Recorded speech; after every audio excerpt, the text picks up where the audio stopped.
Hello everyone, welcome to our channel. I'm Vinod Kumar, Faculty of English. So ఈ వీడియోలో IBPS and SBI PO English preliminary level questions explain చేస్తానండి. So ఈ questions ఏంటంటే మీకు upcoming ఎగ్జామ్స్లో ఏ లెవెల్లో రావడానికి ఛాన్సెస్ ఉంటాయి అనేది ఐడియా రావడానికి యూజ్ అవుతాయి. ఈ క్వశ్చన్స్ ప్రీవియస్ ఇయర్స్ నుంచి తీసుకున్న క్వశ్చన్సే. ఓకే, సో ఇక్కడ చూడండి, మనకి ఫస్ట్ ఎర్రర్ కరెక్షన్ క్వశ్చన్స్. ఓకేనా, సో ఇక్కడ error correction questions very important అండి. ఓకేనా, సో ఎర్రర్ కరెక్షన్స్ మనకి రావాలి అని అంటే డెఫినెట్గా గ్రామర్ వచ్చి ఉండాలి. ఓకేనా, so grammar plays very important role. ఒకసారి చూడండి, read each sentence to find out whether there is any grammatical or idiomatic error in it.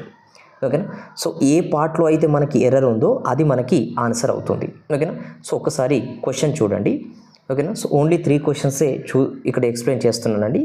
ఇక రిమైనింగ్ క్వశ్చన్స్ కొంచెం లెవెల్ ఆఫ్ డిఫికల్టీ పెంచి నెక్స్ట్ వచ్చే వీడియోస్లో ఎక్స్ప్లెయిన్ చేస్తాను. సో ఇక్కడ క్వశ్చన్ చూడండి, మనకి a enmity of food were spread over the tables and was way more than any one group of people could eat. చూడండి, ఫస్ట్ నిమైటీ అని అంటే ఓకేనా, మోర్ దాన్ నెససరీ అన్నట్టు, అంటే ఇక్కడ అవసరమైన దానికంటే ఎక్కువ ఉండడం అన్నట్టు. ఓకేనా, నిమైటీ ఆఫ్ ఫుడ్. ఇప్పుడు ఫర్ ఎగ్జాంపుల్ చూడండి, ఇక్కడ ఇందులో ఫర్ ఎగ్జాంపుల్ ఈ విధంగా రాస్తున్నాను. ఓకేనా, సో ఇక్కడ చూడండి, సో కాస్ట్ ఆఫ్ యాపిల్స్. ఓకేనా, చాలాసార్లు ఈ ఎగ్జాంపుల్ చెప్పాను. కాస్ట్ ఆఫ్ యాపిల్స్ ఈజ్ అవుతుందా ఆర్ అవుతుందా అని అంటే, సో మనం ఎవరి గురించి చెప్తున్నాం? కాస్ట్ గురించి చెప్తున్నాం, అంతే కదా. యాపిల్స్ గురించి కాదు మనం చెప్పేది, యాపిల్స్కున్న కాస్ట్ గురించి. అంతే, సబ్జెక్టు సింగులర్ అయినప్పుడు వర్బు షుడ్ ఆల్సో బి సింగులర్గానే ఉండాలి, అంతే కదా.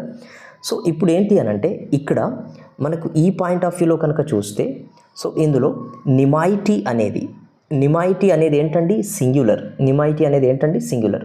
సింగులర్ కాబట్టి వర్బు కూడా సింగులర్గానే ఉండాలి. ఓకేనా, వర్ అనేది ఎందుకు యూజ్ చేస్తాం? ఇక్కడ ప్లూరల్ సబ్జెక్ట్ అయితే యూజ్ చేస్తాం. దీనికి సింగులర్ ఏంటండి? వాజ్. ఓకేనా, సో వాజ్ అని రావాలి, వర్ అని వచ్చింది. అంటే ఎక్కడ మిస్టేక్ ఉందండి? పార్ట్ ఏలో మిస్టేక్ ఉంది. Okay, I hope it is clear అండి. నెక్స్ట్ క్వశ్చన్ కనుక మనం చూస్తే, ఇక్కడ the skipper of the boat guide the vessel through the storm and made it safely in to the port. So ఒకసారి ఇది ఏంటనంటే టెన్సెస్ బేస్డ్గా వచ్చిన క్వశ్చన్. ఓకేనా, టెన్సెస్ బేస్డ్గా. ఇంతకు ముందేమో అది సబ్జెక్ట్ వర్బ్ అగ్రిమెంటు.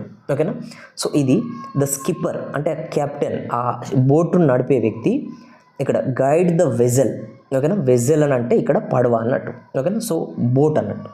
ఓకేనా, అతను నడిపాడు ఏంటండి? సో ఇక్కడ స్టోమ్, ఇక్కడ తుఫాన్ గుండా, and made it safely in to the port, అంటే పోర్ట్ వరకు సేఫ్గా తీసుకొచ్చాడు. ఇక్కడ మేడ్ అనేది ఏం ఇండికేట్ చేస్తుందండి? పాస్ట్ ఇండికేట్ చేస్తుంది, అంతే కదా. అంటే ఆ పర్సన్ ఆల్రెడీ బోట్ను పోర్ట్ దగ్గరికి తీసుకొచ్చాడు, అంటే పాస్టే కదా. కానీ ఇక్కడ చూడండి, the skipper of the boat guide అని ఉంది, అంటే వర్బ్ 1 గైడ్. ఓకేనా, సో గైడ్. దీని పాస్ట్ టెన్స్ ఏంటి? గైడెడ్. ఓకేనా, పాస్ట్ టెన్స్ ఏంటండి? గైడెడ్.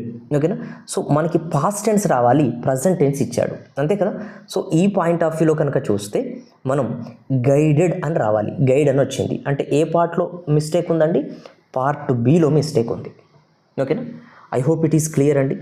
నెక్స్ట్ క్వశ్చన్ చూడండి, ఇక్కడ spunky and full of spirit the little girl is known for always doing things. ఓకేనా, సో లిటిల్ గర్ల్ అనేది ఇక్కడ ఏంటండి? సింగులర్. ఈజ్ నోన్ అది okay, for always doing things that others are afraid to does. Okay, so ఇక్కడ ఏమని యాక్చువల్గా ఇచ్చాడనంటే, ఆ little girl others, మిగతా వాళ్ళు చేయడానికి భయపడే పనులు కూడా ఈజీగా చేస్తుంది, ఈజీగా ఆల్వేస్ చేస్తుంది అని ఇచ్చారు. ఓకేనా, సో ఇక్కడ మనం కనుక చూస్తే, ఇక్కడ others are afraid to does. ఓకేనా, సో సింపుల్ ప్రజెంట్ టెన్స్లో మనం నెగిటివ్ కానీ లేదంటే ఇంటరాగేటివ్ సెంటెన్సెస్ కానీ ఏం వాడతామండి? ఇక్కడ డూ అనేది ఇంకొకటి ఏంటి? డస్ అని వాడతాం, అంతే కదా, డస్. సో ఇప్పుడు డూ అనేది యాక్చువల్గా డస్ అనేది ఎప్పుడు వాడతాం, సబ్జెక్టు థర్డ్ పర్సన్ సింగులర్ అయినప్పుడు. మిగతా అన్నిట్లలో కూడా డూ అని వాడతాం, అంతే కదా. సో ఇక్కడ అదర్స్ అనేది ఏంటండి, ప్లూరల్, ఓకేనా. డస్ అనేది థర్డ్ పర్సన్ సింగులర్కి వాడతాం, అదర్స్ థర్డ్ పర్సన్ ప్లూరల్, ఓకేనా. మిగతా వాటి అన్నిటికీ డూ వాడతాం కదా, డస్ ప్లేస్లో ఏం రావాలి, డూ అనేది రావాలి, ఓకేనా. ఏం రావాలండి, డూ అని రావాలి, ఓకేనా. సో ఈ విధంగా మనకు అంటే ఏ పార్ట్లో మిస్టేక్ ఉంది, డీలో మిస్టేక్ ఉంది, okay. So I hope it is clear అండి, ఓకేనా. సో ఈ విధంగా మనకు క్వశ్చన్స్ రావడానికి ఛాన్సెస్ ఉంటాయి. జస్ట్ 3 క్వశ్చన్స్ ఎక్స్ప్లెయిన్ చేస్తాను. ఇప్పటికి కూడా ఎలాంటి డౌట్ అయినా ఉండేది ఉంటే మీరు కామెంట్ సెక్షన్లో అడగచ్చు, ఓకేనా. లెవెల్ ఆఫ్ డిఫికల్టీ ఇంక్రీజ్ చేసి మెయిన్స్ లెవెల్ క్వశ్చన్స్ కూడా నెక్స్ట్ వచ్చే వీడియోస్లలో ఎక్స్ప్లెయిన్ చేస్తాను, ఓకేనా. Okay, thank you.